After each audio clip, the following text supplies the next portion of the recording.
Naomba leo niseme kitu kimoja. Naitwa Apostle Newton Mwangomango. Kwa jambo fupi leo nikuambie ili uweze kuzijua roho za shetani au uweze kumjua mtu mwenye roho ya shetani. Bible nasema kwenye Yohana 8:44, ninyi ni wa baba yenu Ibilisi, na tamaa za baba yenu ndizo mpendazo kuzitenda, maana yeye alikuwa ni muongo pia muuaji tangu mwanzo. Elewa neno muongo na muuaji. Siku zote mtu yoyote mwenye roho ya kuua, huyo ni mtoto wa shetani na roho ya shetani. Ukiona mtu anateka watu, ukiona mtu anachuna ngozi watu, ukiona mtu anaua watu, ukiona mtu anasingizia watu kesi wafungwe miaka mingi, huyo si binadamu wa kawaida, ana roho ya shetani. Kasome Yohana 8:44, utajua mtu mwenye roho ya shetani ukoje.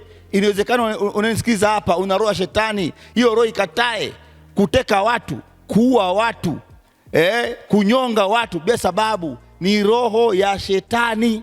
Sema amen. Ikiwemo wewe unajua na magonjwa ukimwi, unamwambukiza mwenzio ukimwi bila sababu, anakufa kwa sababu ya wewe mwambukiza ukimwi, ni roho ya shetani. Sasa hivi tumeshaingia mwaka mpya, ondoa roho ya shetani. Usiue watu, usinyonge watu, usiambukize watu ukimwi. Kama wewe ni mgonjwa, jitibu, kunywa dozi, usiambukize wengine, ni roho ya shetani. Wachuna ngozi wote, roho ya shetani. Watekaji wote, roho ya shetani. Wanaambukiza ukimwi wenzao, roho ya shetani. Mnausingizia wenzenu kesi, roho ya shetani. Mwisho wa siku, tamaa za shetani. Kwa mujibu wa Yohana 8:44, hivi vitu mtaviacha hapa duniani, mutakufa, mutaviacha. Tutakwenda mbinguni kama tulivyozaliwa. Acha roho mbaya, mtumikie Bwana. Ukitaka mafundisho zaidi, karibu JRC Busweru Center.